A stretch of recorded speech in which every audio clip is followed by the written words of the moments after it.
As Peter and all of us remember, as you now know, our dad loved working outside in his gardens, and he enjoyed mowing the grass.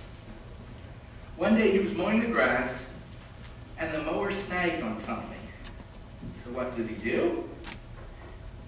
He gives it a shove with his foot. Except his foot slipped. It went under the mower deck and chopped off the top of a few of his toes. It's no big deal. My dad takes a look, he says, "I've fixed worse than this. It'll be fine." But it would be helpful if someone could go find the tops of his toes that had been chopped off.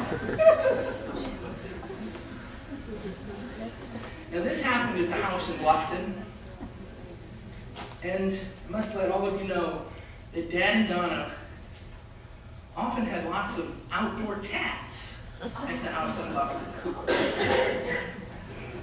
I don't know who he sent out there, but there was a tight circle of cats paying very close attention to something in the yard.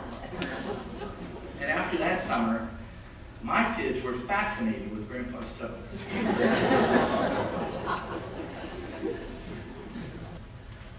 Binkley men are blessed. Binkley men are blessed by God with the women he somehow encourages to fall in love with us. Think about any Binkley man you know. And then think about the woman that lucky son of a gun caught for his bride. God smiles on fools. And he smiled on me, and he still smiles on me. My dad always thought that my wife, the other Charlotte Binkley, was the best thing that ever happened to me, and I think so too. And after Charlotte and I got married, I always had a suspicion that he liked her more than he ever liked me. God smiled on my dad. Donna Tepfer Binkley is an incredible woman. She was my dad's companion, my dad's best friend, my dad's strength, and right beside my dad through so many joys and struggles in Haiti, here at home, and during these last many months. Now, Donna has a delicate look to her. Her hands and fingers are those of a piano player and caring, gifted nurse. Her voice is soft and gentle, and her manner is often quiet. Yet recently I came to know the tremendous strength inside her.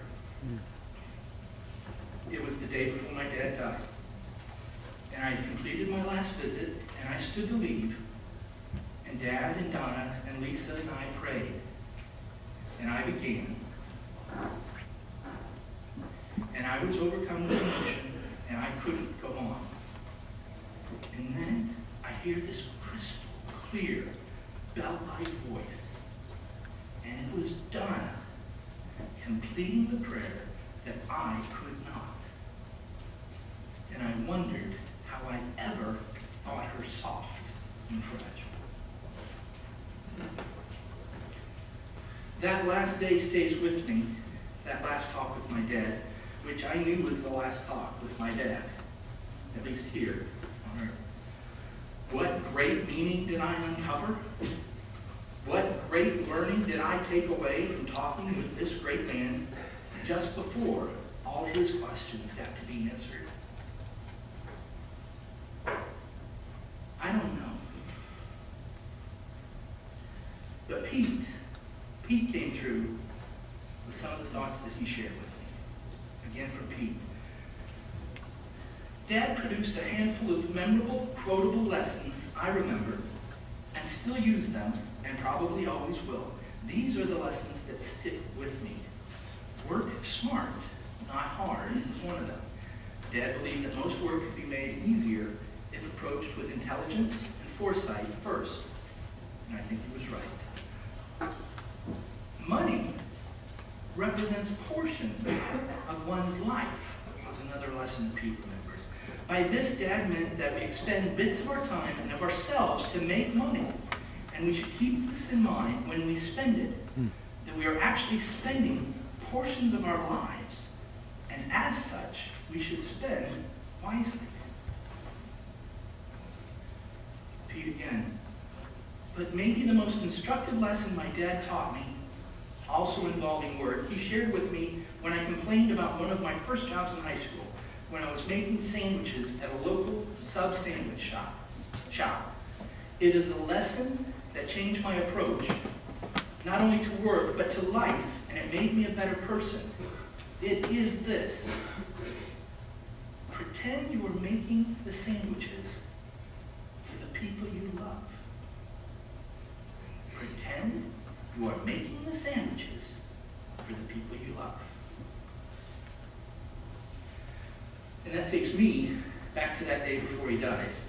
And I had made it a goal of mine that afternoon to remember within the fun things, the fun times. We talked about the dislocated finger. We didn't talk about the cats and the toes. But I asked him about advice on making decisions with Donna after. What should I tell her? How should I advise her of my siblings without knowing what he would have said?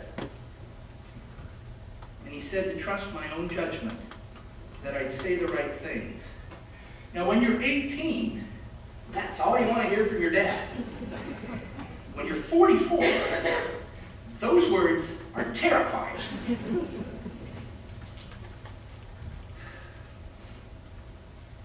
I told him then that I felt so unworthy. I felt unworthy of so many of the blessings in my life, my wife, my kids. He didn't open his eyes, but he said, good. He said, good. And there again, a little more wisdom.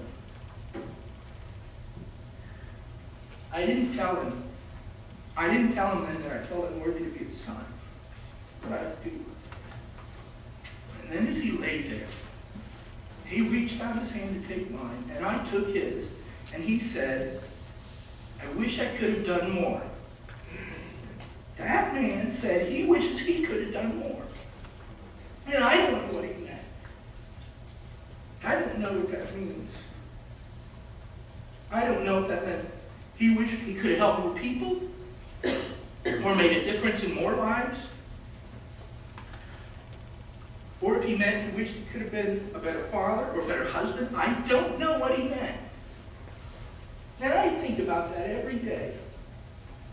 He wished he could have done more.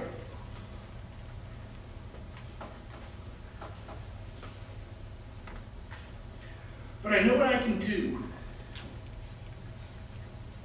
And I know what every one of us can do. And we may not lead his life of foreign missions and saving physical lives and helping the Lord heal in his miraculous ways. But each one of us can still do more. So look at the woman beside you. Look at the man beside you. Look at your children.